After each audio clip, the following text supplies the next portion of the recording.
कहानी शुरू होती है एक ऐसी भविष्यवाणी के ऊपर जो तकरीबन 1000 साल के बाद ही घटती है। शैतान इस दुनिया में एक लड़की को चूज करती है। वो बिल्कुल जन्म लेती है 1000 साल पूरी होने से 20 साल पहले, ताकि जब वो लड़की जवान हो जाए वो शैतान इस दुनिया की किसी आदमी के शरीर में घुस के उस लड़की के साथ मिलन करके अपनी बच्चे को जन्म दे पाए।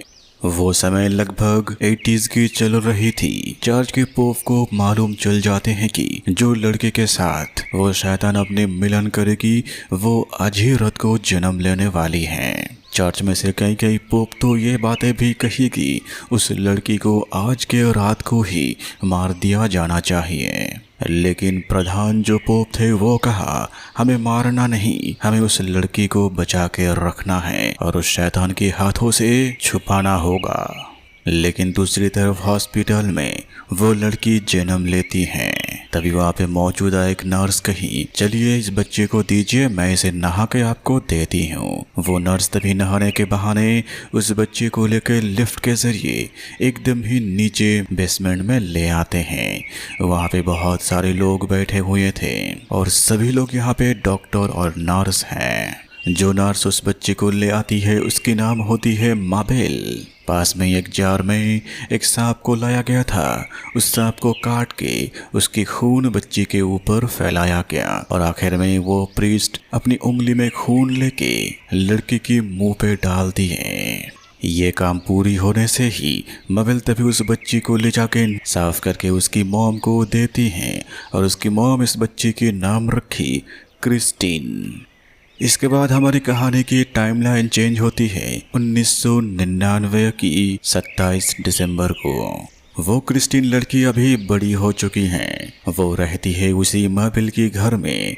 उसकी मॉम मारी गई है। वो लड़की क्रिस्टीन को कोई मालूमात नहीं कि ये माबेल दरअसल शैतान की वश में है और उसे इस्तेमाल कर रही है। और वो लोग इंतजार कर रहे हैं कभी शैतान इस दुनिया में आएंगे और उसके साथ मिलन करके अपने बच्चे को जन्म देंगे। पूरे शहर को सजा दिए जाते हैं और तभी मैनहोल में 2 कर्मचारी काम कर रहे थे। तभी वहां से आग ऊपर उठने लगी। वो लोग तुरंत ही वहां से भाग जाते हैं, लेकिन उस गड्ढे के अंदर से कुछ ऊपर आ जाते हैं जो हवा में तैर के दूसरी जगह पे चली गई। और वो चीज़ चलते चलते आखिर में एक रेस्टोरेंट के अंदर घुस के एक इंसान के शरीर में घुस जाते हैं और वो इंसान पूरी तरीके से बदल जाते हैं शैतान में, क्योंकि उसके शरीर में साक्षात एक शैतान वश कर लिए हैं। वो उस कैफे के अंदर से बाहर निकलते हैं और अपनी शक्ति के जरिए पूरे कैफे को ही ब्लास्ट कर दिए। वो शैतान अब इस दुनिया में आ चुके। अब बस उसे उस लड़की को ढूंढनी होगी और वो उसी की तलाश में लग जाते हैं। वो शैतान शहर के अंदर आते ही शहर में तरह तरह की क्राइम होने लगी और एक क्रिमिनल को पकड़ने के लिए इस शहर की डिटेक्टिव जेरिको और उसके दोस्त बॉबी हेलीकॉप्टर करके उस क्रिमिनल को पकड़ने के लिए बिल्डिंग के ऊपर कूद जाते हैं। वो छूट जाते हैं, मेट्रो स्टेशन में चले आते हैं और उसके पीछे पीछे जेरिको पहुंच जाते हैं। लेकिन वो क्रिमिनल आखिर में जेरिको देखते ही कहा तुम ये क्या कर रहे हो, तुम्हें नहीं पता 1000 साल पूरे हो चुके हैं, ये दुनिया की विनाश की टाइम आ चुकी है। जेरिको उसके पैर में गोली कर दिए। उसके पैंट के अंदर से पर्स को निकालते हैं। देखा इस शख्स का नाम है थॉमस एक्विनस। ये एक चर्च की प्रीस्ट हुआ करते हैं। इसके बाद वहां पे डिटेक्टिव की मेन लीडर डिटेक्टिव मार्ज अपनी साथियों को लाके थॉमस को वहां से ले जाती हैं। लेकिन मार्ज वहां पे जेरिको को जो कही वो चौंकाने वाली थी। वो थॉमस की जीभ कटी हुई थी, लेकिन जेरिको खुद ही अपनी नजर के सामने देखा था वो बातें कर रहा था। अपनी मन में संदेह होने की वजह से जेरिको को मिला था थॉमस की पैंट से एक बार की एड्रेस। उस बार में जाके थॉमस के बारे में पता लगाते हैं। जहाँ पे उसके घर है वहाँ पे जाके पहुँच जाता है। जाके देखा वो जगह पूरी तरीके से खंडहर बन गया। दीवार में कई तरह की वर्ड्स लिखे गए जो सभी वर्ड्स एक ही दिशा पर चल रही थी। 1000 साल पूरे हो चुके, दुनिया की खत्म के समय आ चुकी है। वहां पे जेरिको और बॉब काफी देर तक ढूंढते रहे, लेकिन कोई सबूत उनके हाथों पे नहीं लगे सिवाय एक फोटो लड़की की जो कोई और नहीं क्रिस्टीन की है, और एक जार में वो थॉमस की कटी हुई जीभ। जेरिको को समझ में आता है कि अब इस लड़की को ढूंढ निकालना होगा, शायद वही कुछ बता सके। दरअसल थॉमस एक्विनास कोई बुरे काम नहीं किए थे। वो बिल्डिंग के ऊपर से उस शख्स के ऊपर गोली चला रहा था जिसके अंदर शैतान प्रवेश कर चुके।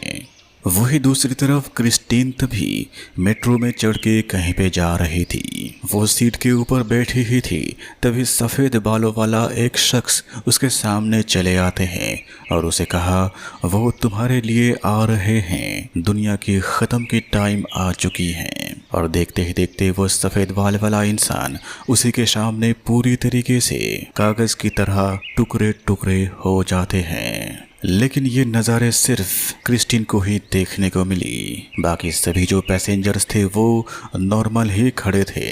शैतान इस लड़की को चूज कर चुके, इसीलिए उसे कई तरह की अजीब सी चीज़ें दिखाई देते हैं, और इन्हीं सबको कंट्रोल में रखने के लिए वो प्रीस्ट डॉक्टर दवाई देते हैं। वही दूसरी तरफ जेरिको तभी अपने घर में बाइबल को लेके पढ़ने लगे।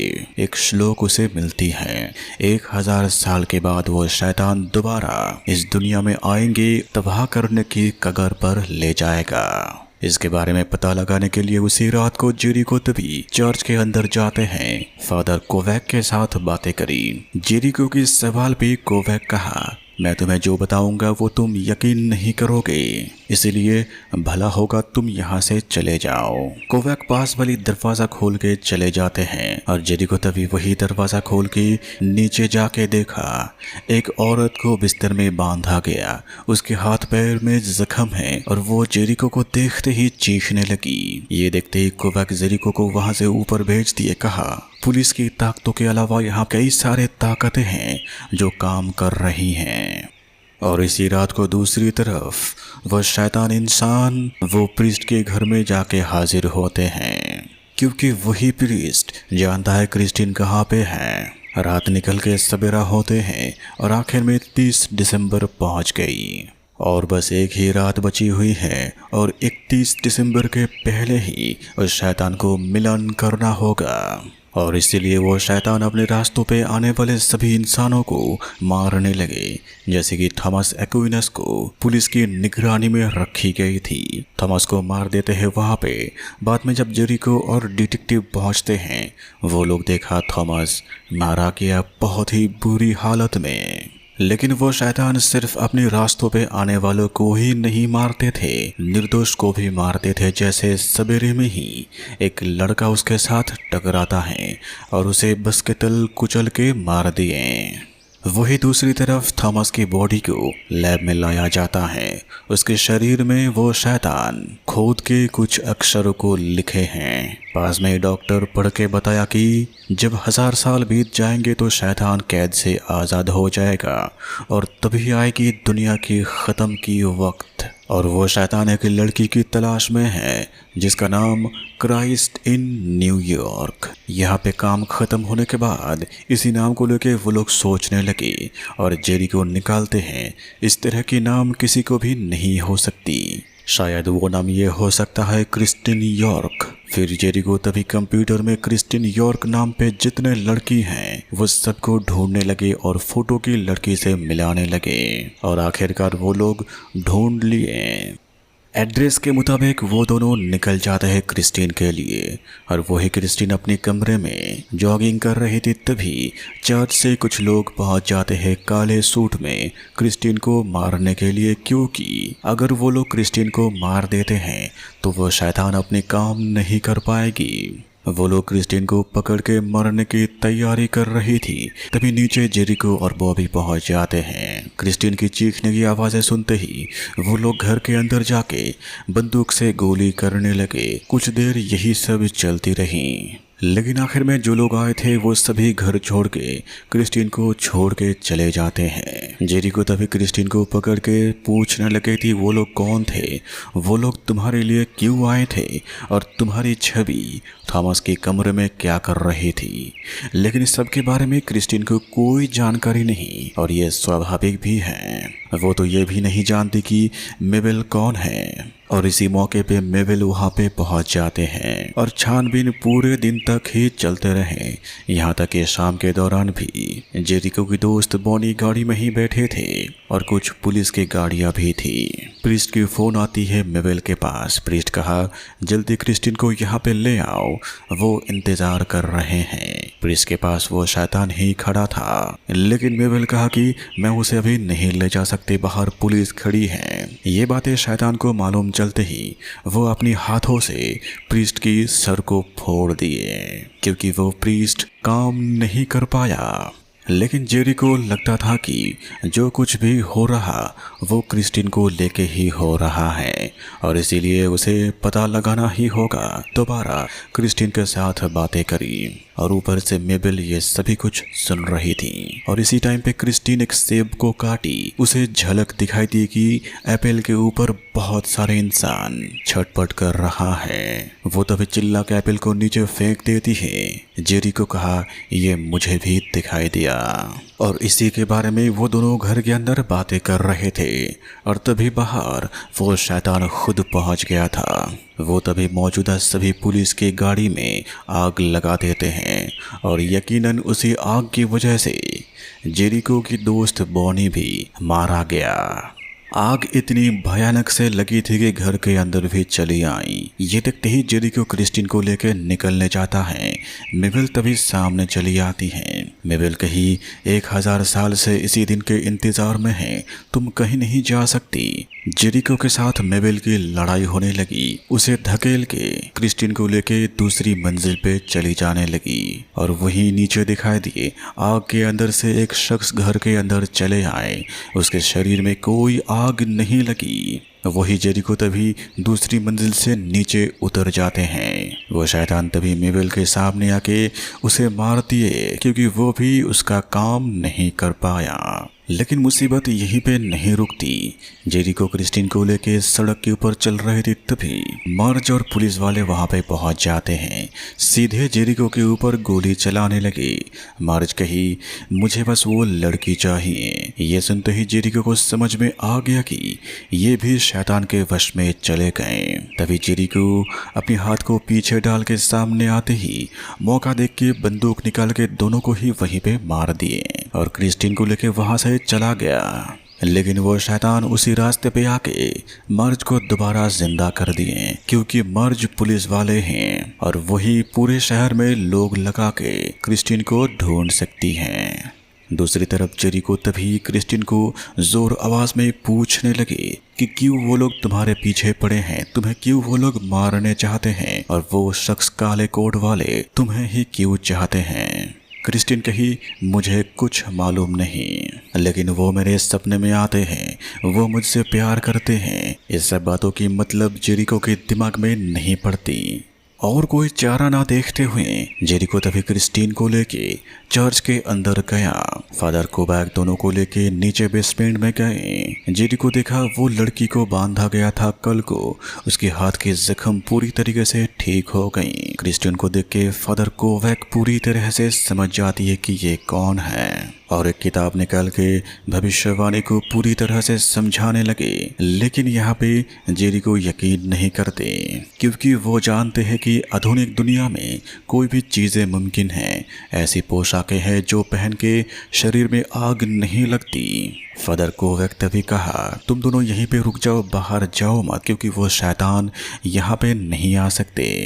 क्रिस्टीन वहीं पे ठहरने की सोची और जेरिको वहां से निकल जाता है। इसके बाद जेरिको जैसे ही अपने घर के अंदर गया, वहाँ पे वो शैतान मौजूद था ही। वो जेरिको के साथ बातें करने लगे काफ़ी देर तक। जेरिको को अपनी भ्रम की जाल में बहला के उसे अपनी परिवार की लालच देने की कोशिश करी, इसके बदले में ताकि वो क्रिस्टीन की पता बता दे। वो शैतान जेरिको को यह भी दिखाया किस तरह से उसकी परिवार की हत्या की गई जिस दिन वो अपने काम के लिए बाहर गए थे। लेकिन आखिर में जेरिको जैसे मानते नहीं, तभी वो शैतान जेरिको के गला पकड़ लेते हैं। अपनी बंदूक के जरिए शैतान के शरीर में गोली करता है, लेकिन उसकी आंखों के सामने सीने की स्किन पूरी तरह से ठीक हो गई और आखिर में जेरिको उस शैतान को पकड़ के ऊपर से नीचे फेंक दिए। वो शैतान सीधे एक गाड़ी के ऊपर गिरा। लेकिन तभी जेरिको को दरवाजे पे खटखट आवाजें आती हैं। वो दरवाजा खोलते ही देखा उसके दोस्त बॉबी पहुंच गए हैं, लेकिन वो तो सोचता था कि धमाके की वजह से उसके दोस्त बॉबी मारा गया। बॉबी को पूछते बॉबी कहा, मैं तुम्हारे सामने हूँ, धमाके होने से पहले ही मैं गाड़ी से निकल गया था। और बॉबी यहाँ पे जेरिको को जबान दिए कि वो उसकी मदद करेगा उस लड़की को इस शहर से, उस शैतान से दूर ले जाने में। अपने दोस्त को सामने देख के जेरिको कहा, सेंट जॉन चर्च के बाहर तुम आ जाना 1 घंटे के अंदर। लेकिन जेरिको यहाँ पे ये समझ नहीं पाते कि वो शैतान की ये एक चाल है। वही दूसरी तरफ चर्च के अंदर काले कपड़े पहने हुए वही लोग पहुंच जाते हैं जो पहले भी क्रिस्टीन को मारने पे आए थे। वो लोग मारने की तैयारी कर ही रहा था, तभी वहां पे जेरिको पहुंच जाते हैं। वह शैतान भी चर्च के अंदर प्रवेश कर गए। दूसरे एक फादर तभी हाथ में क्रॉस सामने ले जाते ही उस क्रॉस को हाथ में पकड़ के उसी की सर में मार के उसे मार देता है वो शैतान। और आखिर में इस चर्च में मौजूदा जितने लोग क्रिस्टीन को मारने आए थे सभी को वहां पे मार देता है वो शैतान। दूसरी तरफ जेरिको जैसे ही क्रिस्टीन को लेके बाहर निकलते हैं, देखा सामने बहुत से लोग पहुंच गए उनके रास्ता को घेर के। ये सभी लोग शैतान के वश में थे। वो लोग भी क्रिस्टीन को पकड़ने के लिए आए थे और तभी वहाँ पे बॉबी गाड़ी लेके पहुंच जाते हैं। गाड़ी के अंदर क्रिस्टीन को बिठाते ही बॉबी गाड़ी लेके निकल गया और जेरिको को समझ में आया कि ये भी शैतान के लिए ही काम कर रहा है। फिर वहीं पे उन लोगों के द्वारा जेरिको को बहुत अच्छी तरीके से पीटा गया। वो शैतान आके जेरिको की हाथ पैरों को बांध के बिल्डिंग के ऊपर में ही लटका दिए और वो शैतान आखिर में क्रिस्टीन को पकड़ लेते हैं। दूसरे दिन सवेरे में फादर कोवैक जैसे ही चल रहा था उसे दिखाई देता है जेरिको को लटकते हुए उसे चर्च के अंदर ले जाया गया। स्किन के ऊपर टाँके लगाए गए। जेरिको की हालत खराब होने की वजह से वो पूरा दिन ही बेहोश सोए रहे। आखिर में शाम के दौरान उसके होश आते ही जब भी वो सुना कि वो पूरे दिन ही बेहोश पड़े थे, वो तभी खुद को तैयार करके अपने ऑफिस में जाके बंदूक, ग्रेनाइट, बॉम्ब लेके खुद को पूरी तरह से तैयार कर लिए। इसके बाद जेरिको क्रिस्टीन की पता आसानी से ढूंढ लेते हैं। जैसा कि उसके दोस्त बॉबी क्रिस्टीन को ले गया, इसलिए बॉबी की गाड़ी की नंबर कंप्यूटर में डाल के उसकी लोकेशन का पता लगा लेते हैं। यकीनन वहीं पे ही क्रिस्टीन होगी और आखिर में जेरिको वहां पे पहुंच जाता है जो एक होटल के अंदर होके बेसमेंट से गुजर के टनल के अंदर से चलते चलते आखिर में जेरिको पहुंच जाते हैं एक ऐसी माहौल में जहां पे क्रिस्टीन को लेटा के उसके पास में बहुत से कैंडल को जलाए गए, यानी वो शैतान तैयारी कर रहा था अपनी क्रिया की।